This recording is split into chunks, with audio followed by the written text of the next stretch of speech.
Carter, Ennis, and my man Ant Flores. What's good, y'all? What's going on? All right. You done? Yeah. All right. Teofimo Lopez. Yeah. We didn't get a chance to talk about this last week. Yeah. Teofimo Lopez. Kind of controversial decision win against Sandor Martin. Some people thought that he lost. Some people thought that it was 2 knockdowns instead of 1. Yeah. What did you see, Ant? So just to go back, initially I thought that this was not a great stylistic matchup for him.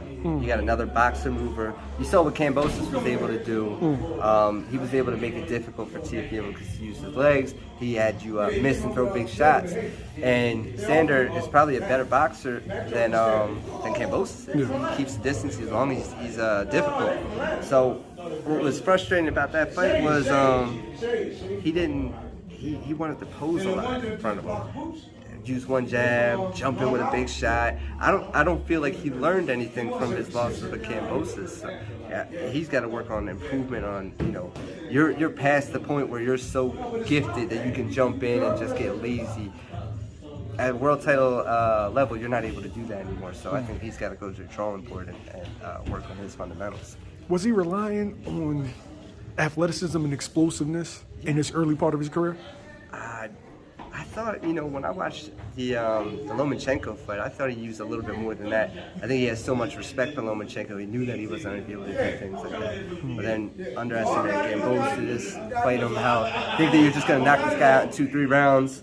You came to fight, and Sandor Martin, he gave Mikey Garcia a good fight. He beat Mikey Garcia. So you can't just take it as face value, this is going to be another guy I'm just going to watch.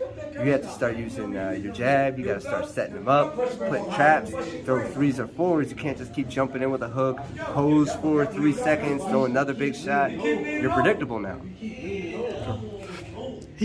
The camera caught him saying something to his team. I don't know if it was a member of Top Rank, and he said, he asked the question, do I still have it in? Yeah.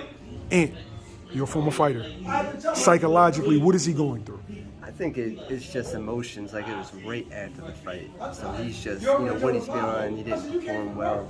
I think he felt he was down. His performance wasn't great, so he's expressing what his performance was. Does he mean that? Probably not. People say a lot of things when they're upset. So, but if there's anything a wake up call, this is it right here for him. He's got the skill, he's got the talent, he's got all the abilities, all the tangibles. They're there, but you have to get. You gotta get fundamentally more sound. You gotta work on your craft, and I think that's something he can do. I hope he does. Who would you put him in the ring with next? Who would I put him in the ring with next? I think that he needs to go back to the drawing board. I don't think that he's necessarily earned the right to be in there with the next big fighters based off of your performance this fight.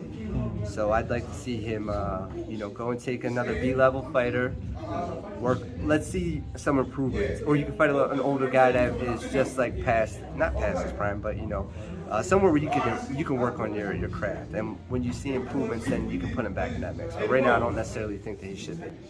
Okay.